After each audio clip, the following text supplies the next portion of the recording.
environmental studies session. We have an awesome group of a panel of alumni from the program who are going to talk a little bit about their experience, how they've gotten to where they are, how they've utilized their degrees, and then we'll definitely open it up for opportunity for you to ask them questions too. So we'll kind of dive right in.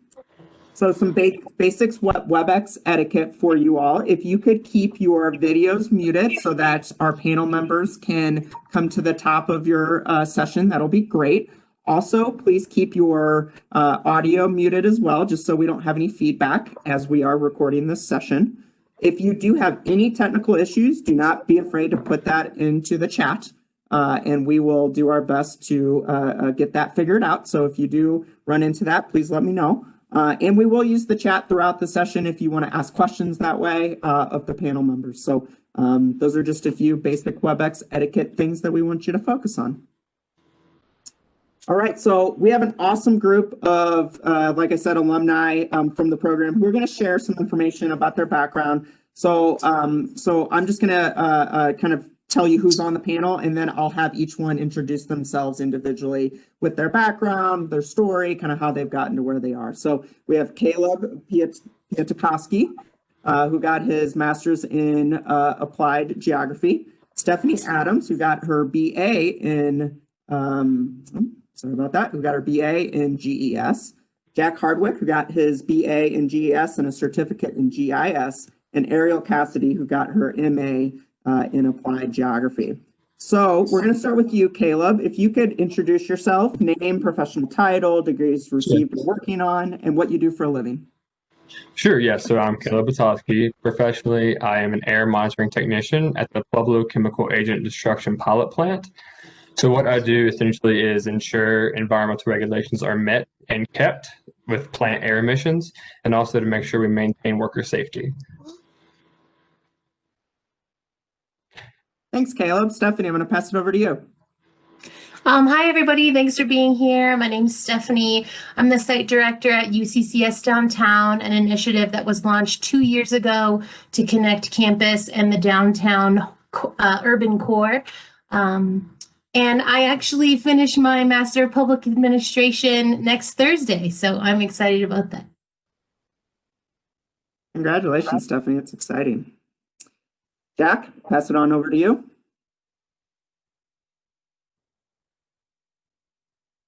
You might be muted, Jack. Yeah, I was. Hey, everybody. This is Jack, and right now I'm working for Esri Inc., and I primarily support ArcGIS Enterprise and across a mix of public and private partners. So some days it might be State of California I'm working with. Other days it could be AT&T. It's a lot. Thanks, Jack. Thanks, Stephanie, for the help there. And Arielle. Hi, guys. I'm Arielle. Right now, I am teaching at Pikes Peak Community College. I also teach for CCC Online and Colorado Springs Early Colleges, which is a high school where students are able to take college courses. And then I did briefly lecture at UCCS as well. So if you have any questions about going into the education field, I am happy to answer them. Yeah, thanks. And thanks all for introducing yourselves. And what I think is really neat and a trend I've already noticed is the variety of roles and careers you four have and showcasing that diversity of opportunity within a very specific degree. So, and we'll kind of talk a little bit more of that within the questions. So my first question to you as panel members is, what did your career pathway look like and how have you gotten to where you are now? So I'm going to start with Jack if he's ready. Yeah. Check, I am not unmuted. Okay, perfect. So I actually earned, my story is actually pretty standard in that I went to a community college before I went into my 4-year. I went to Front Range Community College up in Longmont, and that's where I got associates in geospatial science. So I had a pretty solid foundation educationally going into UCCS, but I feel like UCCS was where I really got the opportunity to hone those skills and develop more career-centric rather than academic goals. So at UCCS, I got to be involved in a lot of stuff. I ended up starting I was involved in starting the UCCS GIS Club. I was a LAS Peak Ambassador, where I helped represent other students in the GIS program to the departmental leads. I was able to be a TA for the GIS program as well, and I also helped push start a enterprise GIS initiative via the IT and facilities department at UCCS. So all of those combined kind of made me the perfect candidate to be at Esri, I think. And outside of UCCS, I think that I tried to be involved in the broader GIS community as well. So there are a ton of GIS conferences in the Front Range that are definitely a good place to network and get your name out there within this field. Thanks for sharing that, Jack. How about you, Arielle? What does your career pathway look like, and how have you gotten from here to now? Yeah, sure. So mine is like the opposite of Jack. So it was not standard. I got my bachelor's degree right out of high school, and then I wasn't entirely sure what I wanted to do. My bachelor's was in international diplomacy and Spanish. So I spent about 6 years, 5 to 6 years working in international politics, like marketing, management, things of that nature, trying to sort of figure out what it was I wanted to do. And then eventually I decided that I wanted to go to grad school, that I wanted to eventually go into teaching and hopefully be a professor. So I started out doing my master's, thinking that I wanted to do my master's in secondary education, and then quickly realized that I did not want to do that. So I actually ended up transferring and coming over to UCCS, and I went on campus sort of like just looking for somebody to help point me in the right direction. And I came across Dr. Scott, and she said, yeah, this is a great fit for you. And she really helped me sort of hone what it was that I wanted to focus on. So then I was able to graduate with my master's in those 2 years. And upon graduating, after having worked at UCCS during the time I was getting my degree there, I realized I really wanted to work in the university environment. And so I decided to pursue a job in teaching at various colleges. Arielle, I think a lot of our students can really, connect to that story around not knowing exactly, having one idea, and then it turning into something, that you didn't even plan for. So thanks for sharing that. I think that's totally something that's very relatable.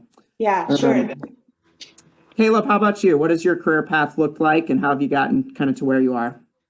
Sure, yeah. So straight out of high school, I went to Western University, where I got 2 bachelor's degrees, both in environmental sciences. And I really started to get into research at that point.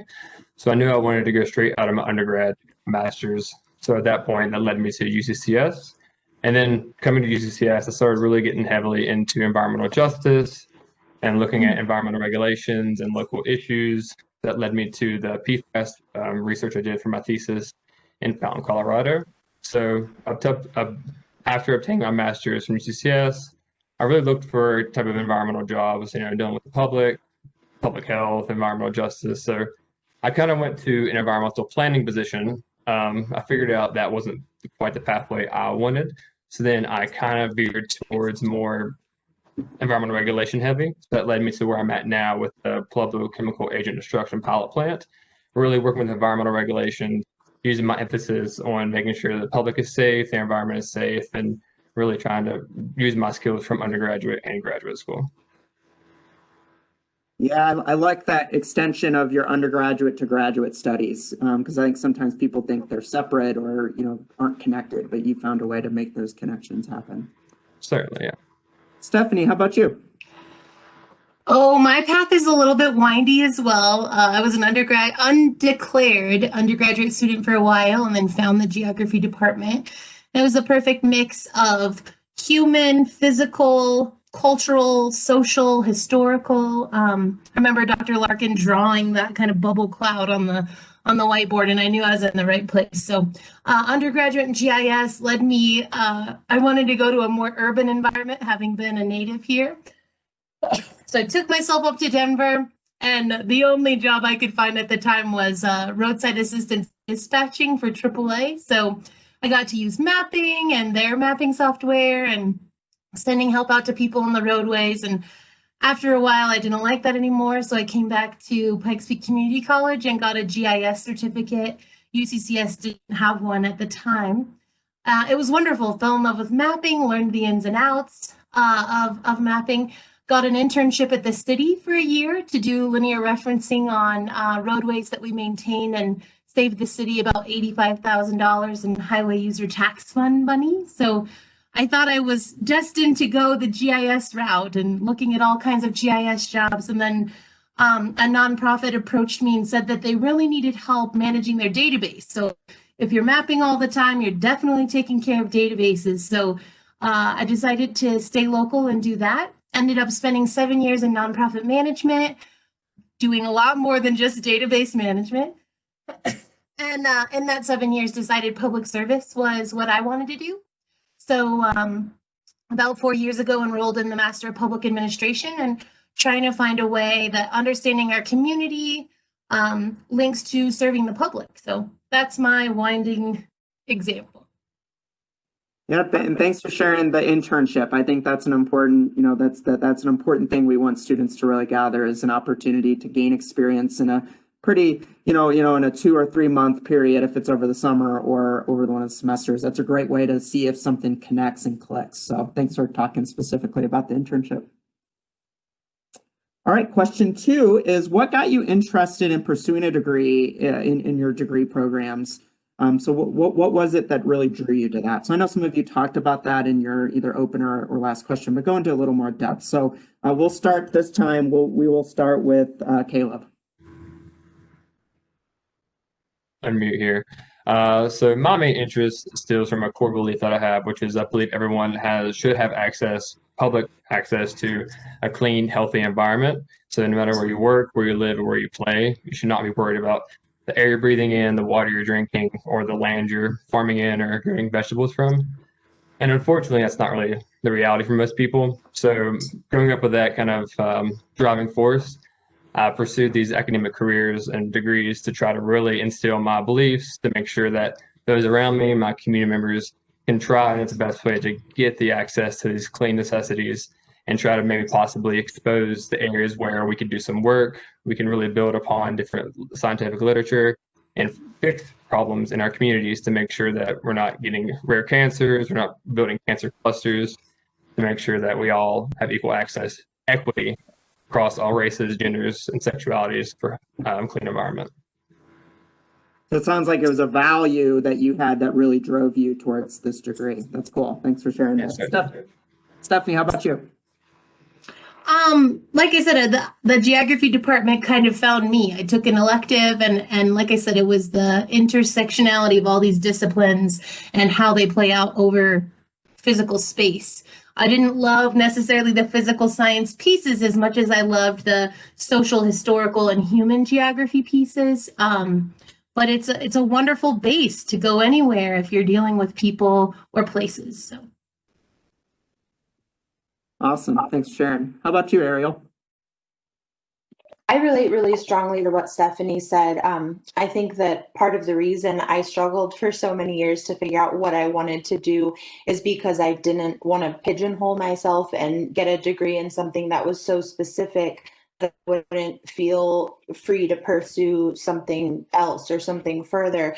And when I came to the geography department, I realized exactly what she's saying, the intersectionality of so many of my interests, particularly in the social sciences, but I also had a strong interest in the physical aspect, particularly hydrology and water access. So I wanted to, sort of similar to what Kaleb was referencing, I wanted to explore more about how people have access to water, what might impact or prevent that.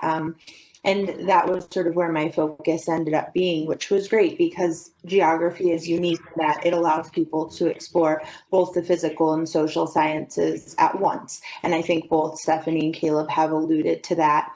And I think I also realized then very quickly, knowing that the final outcome I want is to pursue a doctorate, and that I would need something which would give me a little bit more flexibility in terms of what I could pursue.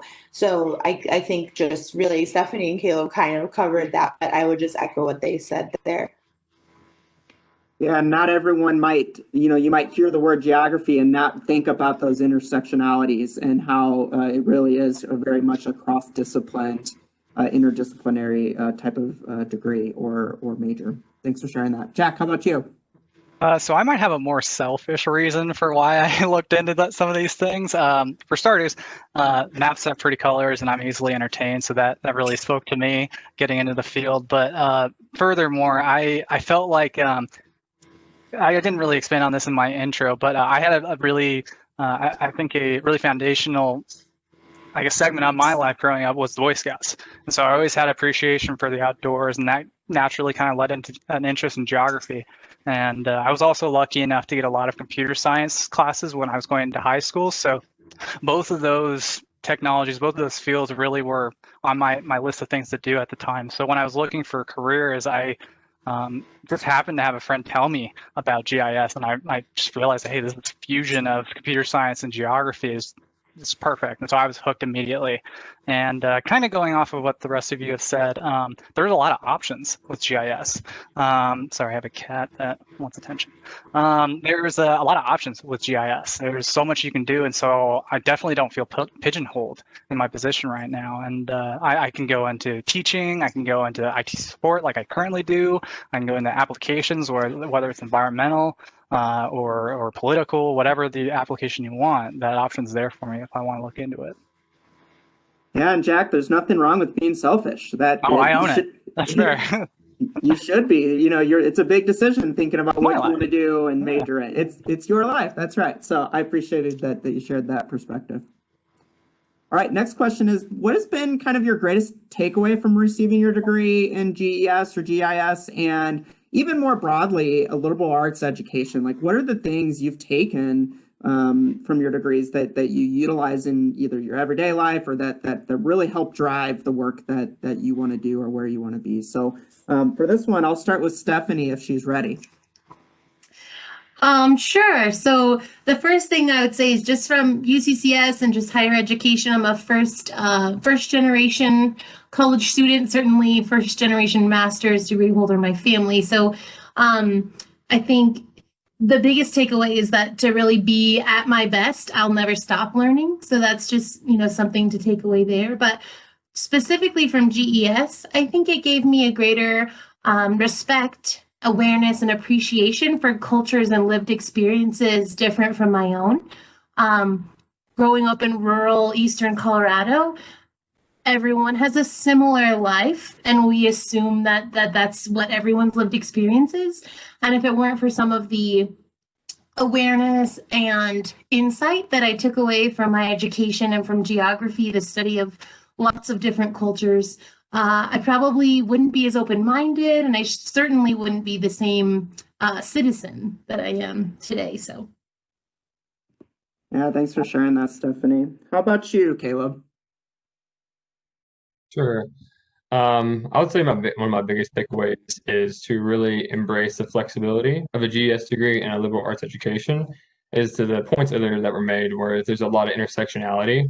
So really using that flexibility to your advantage when it comes to pursuing your degree, because in geography, you can look at political geography, you can look at environmental geographies, human geographies. So take advantage of all these different intersectional issues in geography, so you can really amass a skill set when it comes to expertise, whether it be qualitative or quantitative, and then also in GIS. So it really make that degree work for you, so you have a large skill set to then take that and further pursue its academia, take it to your job when you're applying for a job, saying, I know all these different backgrounds, look at all the tools I have in my tool shed. So that's really been my biggest takeaway, is let the degree work for you. Sorry, I have a baby. It's not very happy. Let the degree work for you and really take advantage of all the different issues you can really cover in this degree. I love that perspective. That's great. And Kaleb and Jack, don't worry about, we're all working from home and making it. So we're used to dogs barking, cats coming in, and babies wanting some attention. So no big deal. Arielle, how about you? What has been some of your greatest takeaways from some of the degrees that you've received?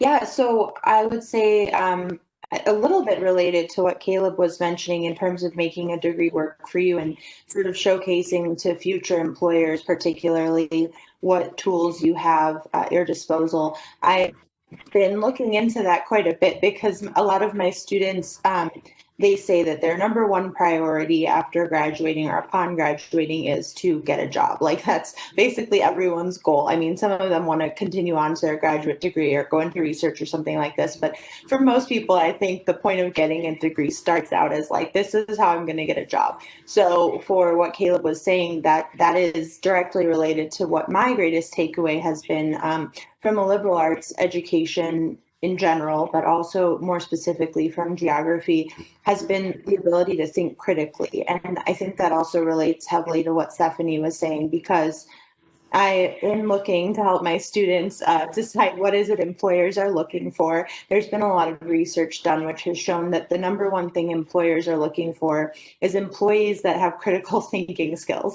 And this is ironically and sort of sadly also the thing that employers say is the most difficult to find.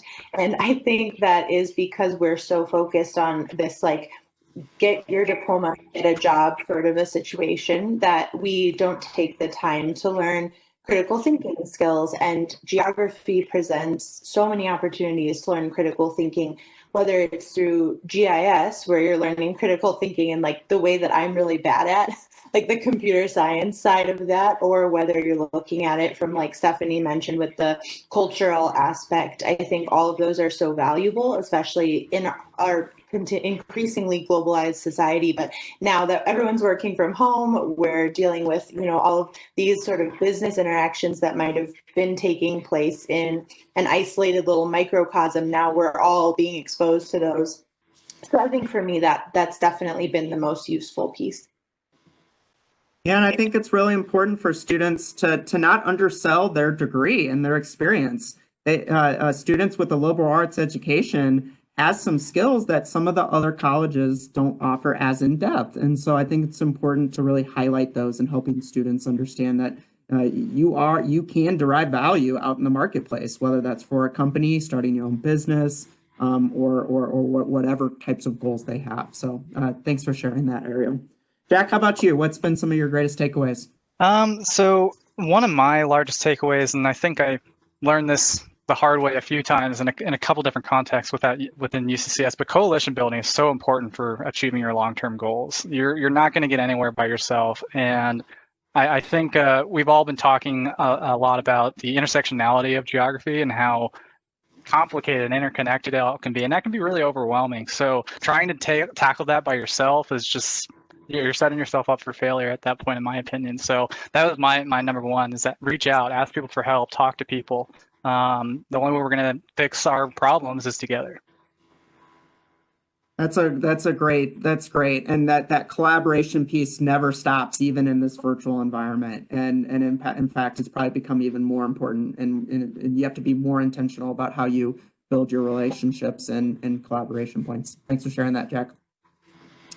All right, so our last question before we'll open it up to for anyone that's in the webinar is, do you have any recommendations for students that are maybe, you know, they're not 100% sure about a degree in geography, or even more generally a liberal arts education? What advice or what things would you give to them? Or maybe a better way to put this question is, what advice would you give yourself, you know, your 18-year-old self, when you are making some of those decisions as well? So let's start with Arielle if she's ready.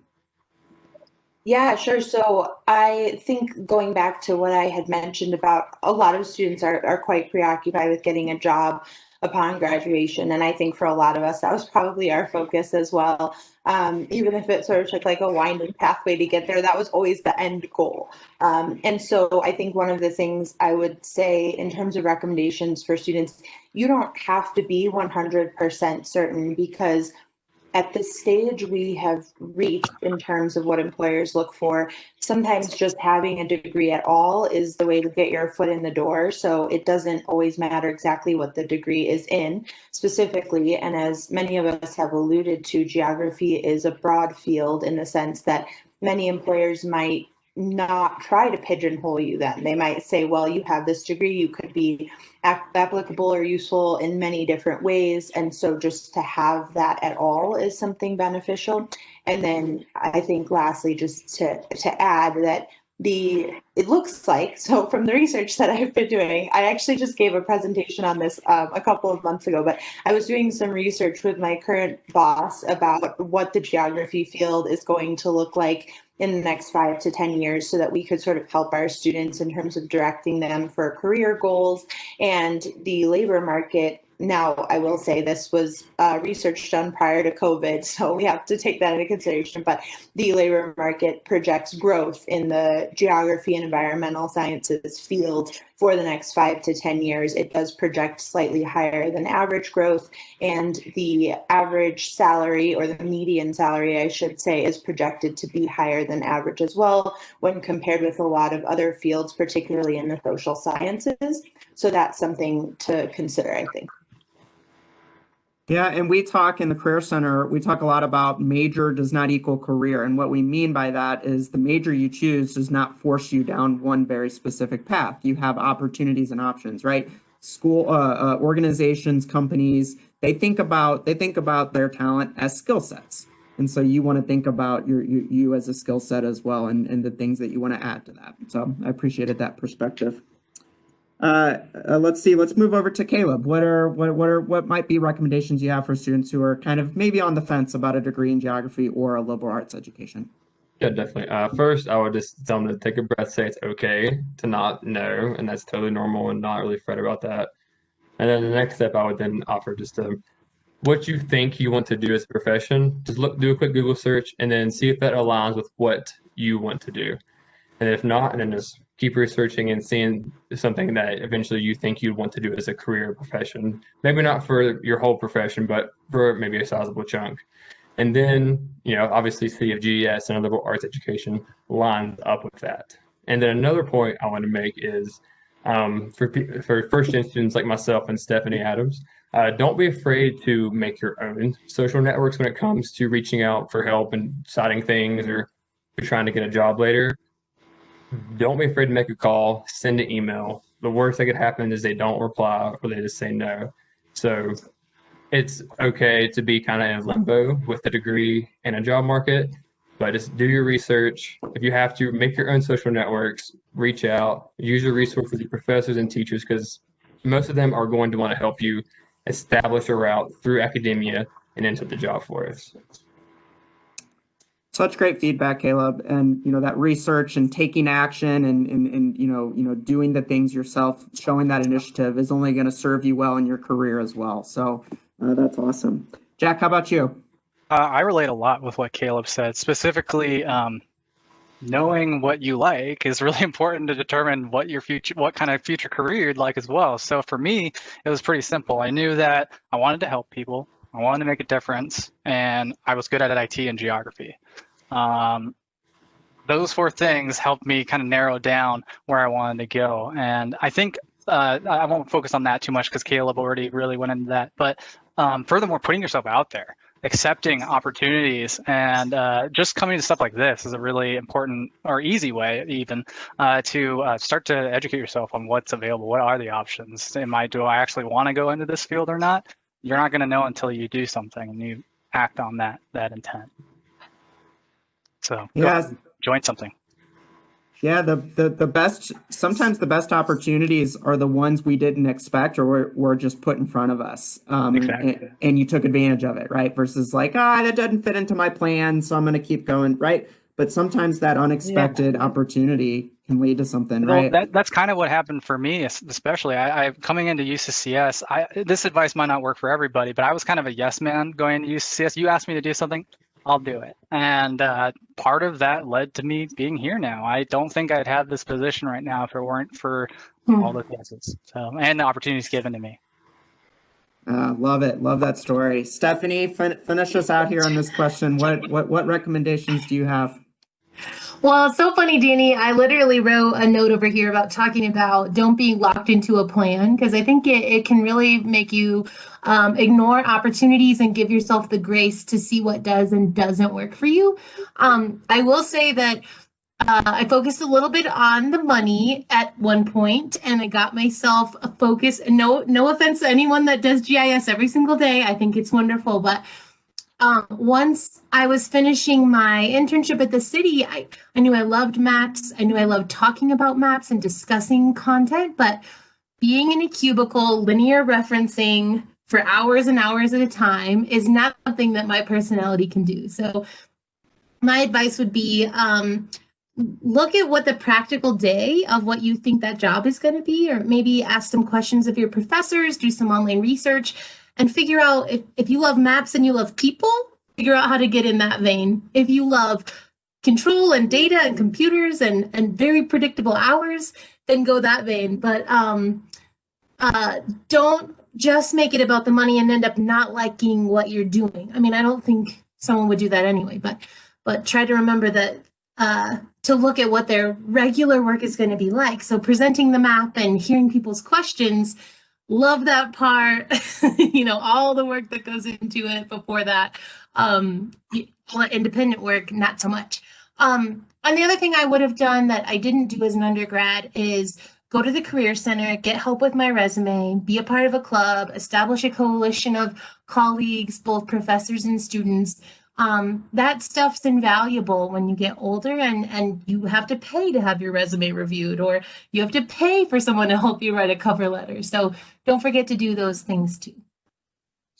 Yeah, thanks for the plug. It's almost like I paid you to say that.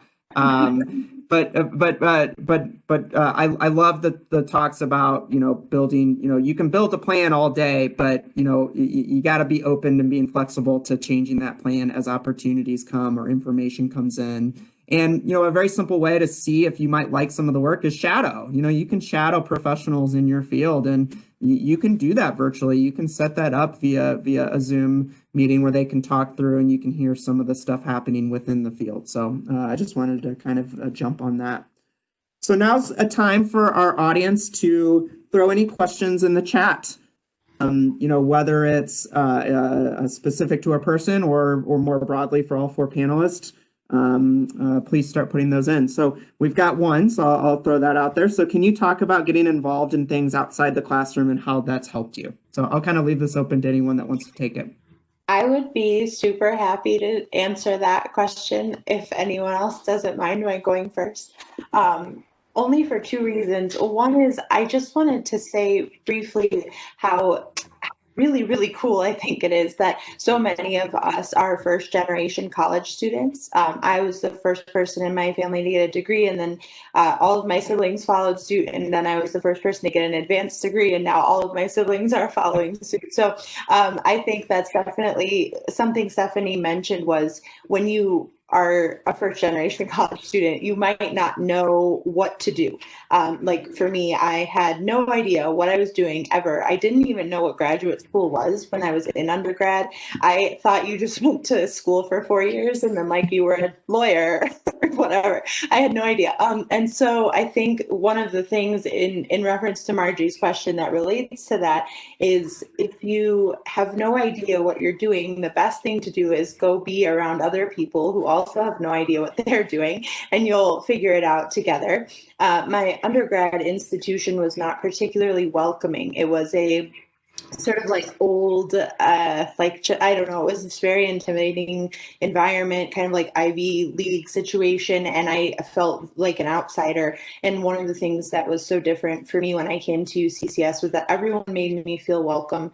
And it was that welcoming nature that allowed me to participate in everything. Like anything that I could do or find, I did. Kind of like what Jack was mentioning. Like I was just the yes person. Like, do you want to go to this thing? Do you want to do this event? Do you want to plan this? Do you want this job? Like, I'm just like, yes, yes, yes. And so I did all the things. I did all of them, and it was wonderful. That was how I made all of my connections. That was how I made all of my friends. And from a business standpoint, having worked in management and sales and marketing prior to getting my graduate degree, networking cannot possibly be understated. It is the thing. Like if you go to college for no other reason, let it be to go to meet people. And the only way to do that is to go do stuff. So.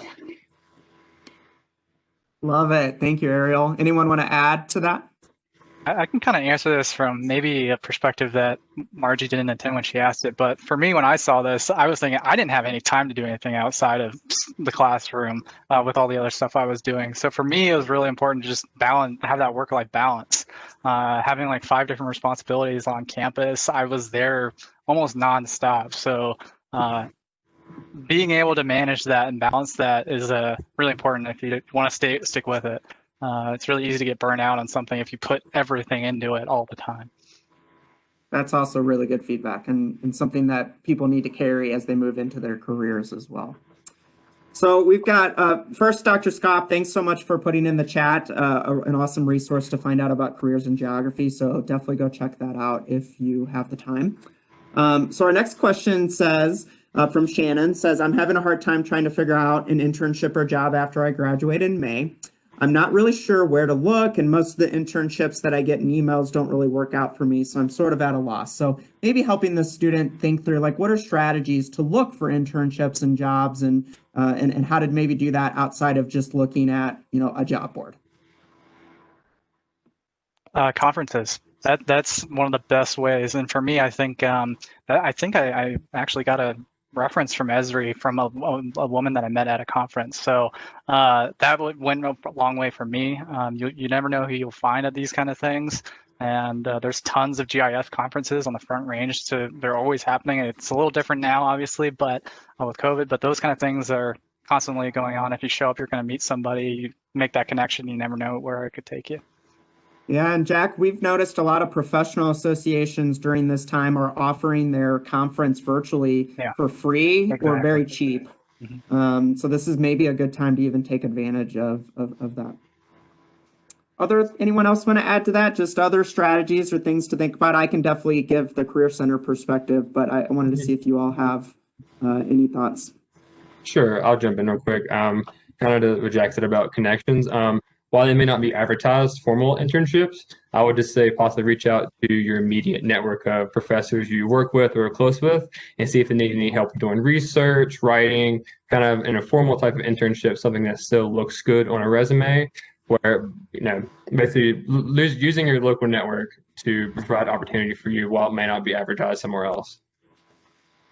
Yeah, Caleb, that was going to be my advice is too often students spend the majority of their job or internship search behind the computer screen. And what I mean by that is not this is good where you're connecting, but I mean applying to stuff.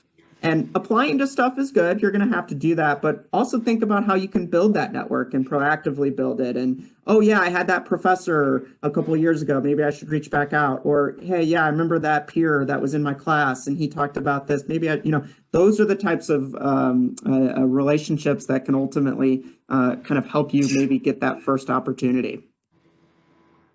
So some other good things came in the chat on this topic. So Margie said, remember to visit the Career Center. So we are absolutely here to help you and target that. Dr. Scott also said that the program assistant for GES, Monica Kilbrew, sends out internship opportunities that she gets to all students. So make sure you're kind of looking out for those opportunities. So our next question is from Prudence. She wants to know from Stephanie specifically, what was it like to work for a nonprofit? Pay. Kind of talk through the experience of working in the nonprofit sector. Sure. Well, I worked for a trade association that had to do with housing, and it was a really nice team experience. But when you're in a nonprofit, one of the things that a lot of times is stretched as a resource is financial resources. I felt like we were paid competitively, but probably maybe more towards the middle, maybe not the high-end, cutting-edge competition pay. But the best thing I got from that is that you wear so many different hats. I wouldn't be afraid to recommend somebody starting in administration for a nonprofit, especially while they're looking for an internship. A lot of times, two people that start in a nonprofit is the very young, maybe inexperienced worker who's trying to find their way, and also that person who's on a second career or maybe act 2 in life, and they're wanting to change up what they're learning. So I found that kind of person is common in nonprofits. And you get a lot of experience. I never would have been interested in advocacy housing, community problems, governance, or politics if it weren't for working in a trade association that advocated for housing. So. Thanks for sharing that background, Stephanie, on working in that specific field. So some other great recommendations came in around, gaining experience or networking. So I'll just want to call those out so that you all see those. So volunteering for a local organization, definitely volunteering is a great way to get engaged into a certain sector or a certain area or a certain type of work. The American Association of Geographers sounds like a really profound professional association for the field. So that sounds like a great place. And regional associations are always good because it gets you to get connected to people here in Colorado and in the Front Range and in the area. So thanks for sharing those in the chat. So our next question is, can you speak about how you were mentored during your BA or MA program and what did that look like? Does anyone have a strong feeling here or want to jump in?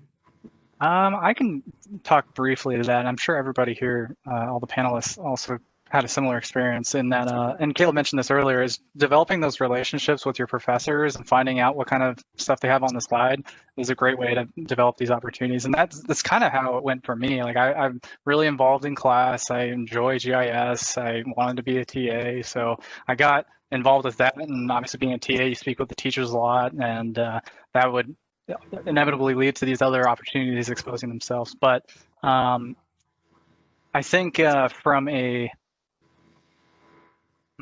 I see that last part, and you're asking if we can think of a better way to mentor students. And I'm not sure if I think having like an official mentor, I guess from my perspective, I was a purely GIS student. So like my academic advisor that was assigned to me by the school wasn't really in the loop as to where I could go or what I could do with GIS. Having something like that would have been nice, but I think that I may do without it, obviously. I'm not sure how else to add to that. Yeah, can any of you add like how you might have sought out informal mentors? So right, there might be formal mentorship programs that departments can do, but can you talk about like how can you go find your own mentor if you're looking for that or looking to engage in that? Sure. Daniel, you're speaking basically like outside of an assigned mentor, maybe a mentor in research or a mentor in writing, a sort of connection of that sorts. Is that what you're asking? Yeah, like how can you go find your own mentors? So like, how do you seek them out? How do you build those relationships and kind of think about doing that yourself, showing some initiative? Sure. I would just look for professors that maybe share similar interests to you. So say there was a professor who worked with environmental justice and they're doing research on the matter. So obviously, if I have a strong connection with that, I'd reach out to them and say, hey, I have a strong interest in your work. You did X, Y, and Z. I thought it was really great. Do you have anything I could hop on with you in terms of research or writing to show me how you get into the community, how you involve yourself in the literature, and how you conduct your studies? So I can then grow myself, my research, my writing, and kind of not necessarily model after you, but take the best tip, the best advice, the best approach to better myself. Awesome. That's awesome. And I just think it's important to take initiative sometimes of your own career, your own, and if you see that you're connecting well with someone, not being afraid to ask that, hey, are you willing to serve as a mentor for me as I go through, this program or as I build on that? So that's awesome. And obviously, so I was going to add to that. If you reach out and they're kind of lukewarm about the opportunity, don't be discouraged by that because not every professor is going to be even just have the time right now with COVID and classes to take on a mentee. So just stay the course. Don't be discouraged by a no. Keep your head up and just keep looking because again, the intersectionality of geography is pretty broad. So possibly find another interest, another professor, and just keep trying because 100 no's could be equal one yes, but that one yes could lead you down a plethora of great opportunities. Yeah, that's awesome. Stephanie, go ahead. I was just going to say, kind of treating every professor. I was lucky enough to get an internship in the GIS department for the city. Every person I knew who worked in that department at some point in my internship, I asked them, how did they get here? What would they, what advice would they give? And sometimes someone might not be willing to just give you advice. Their personality may be such that they might not give that freely. But if you are inquisitive and you ask people, how did you get here? What was your path? What advice would you give me? You can turn informal relationships into more valuable relationships. And then Brandon's question about what more can be done. I don't ever remember meeting a GES alumni in my undergraduate degree. And speaking of that, I do know some in my master's degree for public service, but I wonder if departments should cultivate really healthy networking opportunities with their, especially local alumni. I know there were some opportunities when I was there. Hi. How's it going? Oh, it's going. How are you? But I would just say maybe that's one thing the GIS team can do is make sure this is a wonderful example and continue to cultivate those connections locally. Very good, thank you. Yeah, and for those that are on the call, if you could mute yourself, we're hearing some background and some feedback. Thank you. So our next question comes from Victor. He says, have you had issues where employers thought that your education in GES was maybe not as rigorous, or perhaps a BS environmental science or geosciences? And did you know, how might you counter that? So just I know that a number of our colleagues, me and my peers back at school, we were concerned about that for a little while, but I think we kind of psyched ourselves out more than we needed to with that, mainly because you can supplement that. I mean, because most of the, I think who mentioned it, but I think it was Stephanie. But you mentioned that, yeah, I forget. But either way, you don't necessarily need to have a specific degree and a specific career in order to fit that career, right? You have some leeway here, and so you can fill in with your extracurriculars. Maybe demonstrate how you're good at public speaking or project management skills. All those other things can help supplement your degree. Getting involved with internships, stuff like this. All those accolades on your resume, that's going to make you stand out, even though you don't have an S at the end of your degree. Yeah, and I would, a couple thoughts that I have is I would really push back, I would push back on an employer who says, your degree is not as relevant or connected. And I would ask the student, is that a company you want to work for, that they don't view your skills, your abilities as valuable? So that's one. And then two, if you're in the interview process and they've asked you this, just know that they've selected you for an interview. So they saw something about you that they liked and they think that you can bring. So those are just a couple thoughts I have on kind of ways to push back on that, and really thinking about you as your degree does not completely define you. There are so many ways to add your skill set outside of your degree. Now, your degree is part of your skill set, but you're also going to volunteer and intern and get involved and do those things to make that whole you. So that's kind of my thought on it. Anyone else want to add to that one? I can't support you more, Danny, in what you said about if you're uncomfortable in the interview process because of a question that they've asked you that makes you feel inferior, or you're not getting a good vibe from the interviewer, that interviews go both ways and that you are choosing to take your talents to a specific place. And to keep that in mind, sometimes you can feel very intimidated, but at the same time, you're learning about that organization, and avoiding toxic organizations is also a skill that you're going to learn. Somebody put in the chat about volunteering. I do want to say that different nonprofit boards do seek out, I don't think it's ages, I think it's incomes, board members that are of a certain income. So if you care about environmental science or housing or public service, there may be board positions out there that you qualify to fill. Even if you're not working in the field that you want to long-term now, you could be serving on a board, making connections, getting involved in your community in different ways. So be open-minded about what it means to build your network. Sometimes it's not just networking events. Sometimes it's putting in hours of service in a board position, or attending a city council meeting, or a conference like Jack said. Great feedback. We've got some more in the chat, just some more things I want to shout out and make sure that they get talked about. So Dr. Scope talks about to connect with GS alumni could be as simple as joining the Facebook page. She put the link out there, so that's awesome. And Brandon gave some good feedback to Victor as well around that question of BA versus BS. So, you could take some extra courses in hard sciences or math. You could get a minor. You really can design the major and design your educational experience for the way that you want it. So those are some great ways to do that. Are there any other questions that people have? I will give it another 30 seconds or so if others have that, and then we'll wrap up here within the next 5 to 10 minutes.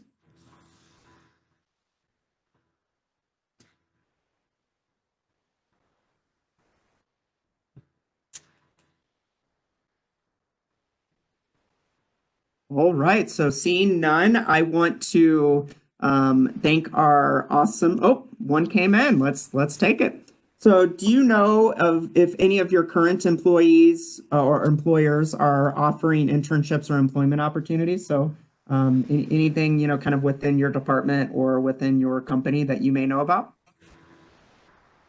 I'm looking at the internship site now. I believe that Esri is constantly holding summer internships, so I can try and find that real quick and post that in the chat here. Thanks, Jack. I work for Battelle Memorial Institute, and they have something called the NEON programs, the National Ecological Observatory Program, I believe. And sometimes they will post internships. So if you just go to battelle.com, there should be a link there to guide you to any internships. I think this is the one for Esri. Cool. And I know Arielle and Stephanie, you both work in education, and we do higher education. So we do, of course, see openings. So you have to keep your eyes open for that. Some require, master's degrees or above. Some don't. So definitely keep an eye out for higher education opportunities if that's of interest. And if it is, please don't hesitate to reach out to me, Stephanie, or Arielle, and we can always talk to you about what it means to work in higher education. All right, cool. Well, I want to thank our awesome panelists. Thanks for spending an hour with us. This means a lot for you to carve out time for the department that helped you get to where you are in part ways. And we can't thank you enough and can't keep engaging you enough. So if you guys have opportunities and ways to engage back with our students, we're going to find a way to get you in front of them. So thank you so much. Just a few key resources that exist out there that we want you to know about. First is the GES website. That's just a link right to the geography website. They've got a lot of great information if you want to know, courses you have to take, things you have to think about, and just also want to get connected to some of the faculty or some of the key players in that department. Of course, Handshake was mentioned earlier. Handshake is our job and internship board for students. And at any one time, we have over 3,000 job and internship postings in all industries and areas. So hopefully it's something you take advantage of. You don't lose access to this as you graduate. So as an alum, you also keep access to this system. And of course, we here in the Career Center are here to meet with you and set up a one-on-one where we can really dive into your situation and develop strategy. So those are just a few things we wanted you to know about. So we will kind of end there. Looks like Arielle just put her email in the chat. Thank you. If the other panelists want to do the same, that might not hurt, so people can connect and reach out to you. I will stay on the line if anyone has any kind of last questions or things that they want to talk about, and we will kind of go from there. So thanks so much for all the participation on both the panel and alumni side, as well as our students and faculty members from the program. Thank you so much.